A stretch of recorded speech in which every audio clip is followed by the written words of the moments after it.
Los 4 dogmas marianos. O verdades de fe católica referidas a nuestra Santa Madre, la Virgen María. Que todo fiel católico, obligatoriamente, ha de creer y profesar. sicutobes.blogspot.com. Primer dogma de la maternidad divina. Proclamada en el Concilio de Efeso, 3 de los Ecuménicos, año 431, contra el hereje Nestorio, que afirmaba que, si bien la Purísima Virgen María había dado a luz al Verbo encarnado, solo se la podía considerar madre de la persona humana de Cristo, pero no de la divina, de la que, a lo sumo, se la podía llamar portadora o receptora. Para Nestorio, la unión hipostática no era substancial sino accidental y no había, por consiguiente, entre la persona divina y la humana de Cristo lo que los teólogos llaman communicatio idiomatum, comunicación de idiomas, que permite atribuir a cada una de ellas las notas y los actos de la otra. La doctrina católica, por el contrario, afirma que en Cristo hay dos naturalezas, la divina y la humana, pero una sola substancia, de modo que lo que se dice de la persona divina puede atribuirse a la humana y viceversa. En este sentido, la Santísima Virgen, al concebir y dar a luz a Cristo, es verdadera engendradora de Dios, o de y para. San Cirilo de Alejandría explicaba en carta al hereje Nestorio, aprobada por el Concilio Niceno, por qué no nació primeramente un hombre vulgar, de la Santa Virgen, y luego descendió sobre él el Verbo, sino que, unido desde el seno materno, se dice que se sometió a nacimiento carnal, como quien hace suyo el nacimiento de la propia carne. De esta manera, los santos padres, no tuvieron inconveniente en llamar Madre de Dios a la Santa Virgen. Segundo dogma de la virginidad perpetua. Definida en el Concilio de Letrán, año 649, bajo el Papa San Martini. En el Canon 3 del Acta V se lee, si alguno no confiesa, de acuerdo con los santos padres, propiamente y según verdad por Madre de Dios a la Santa y siempre Virgen María, como quiera que concibió en los últimos tiempos sin semen por obra del Espíritu Santo al mismo Dios Verbo propia y verdaderamente, que antes de todos los siglos nació de Dios Padre, e incorruptiblemente le engendró, permaneciendo ella, aun después del parto, en su virginidad indisoluble, sea condenado.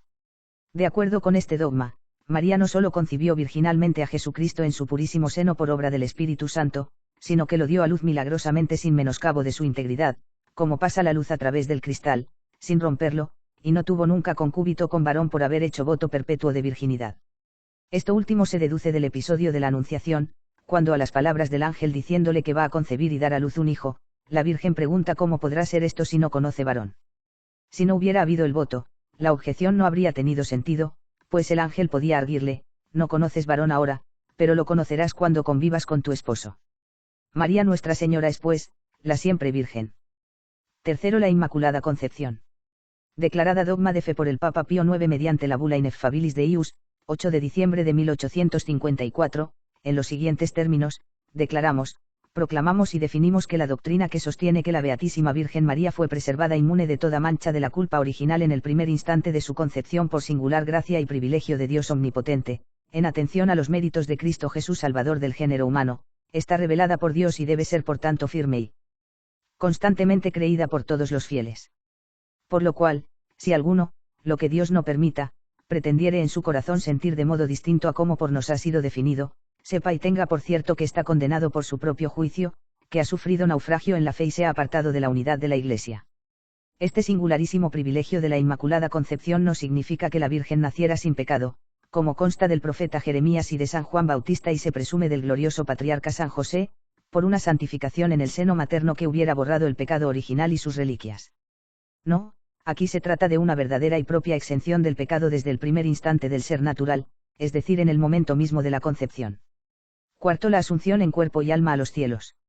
Solemnemente expuesta por el Papa Pío XII con la Constitución Apostólica Munificentissimus Deius, 1 de noviembre del año santo 1950, en la cual se lee, proclamamos, declaramos y definimos ser dogma divinamente revelado, que la Inmaculada Madre de Dios, siempre Virgen María, cumplido el curso de su vida terrestre, fue asunta en cuerpo y alma a la gloria celestial.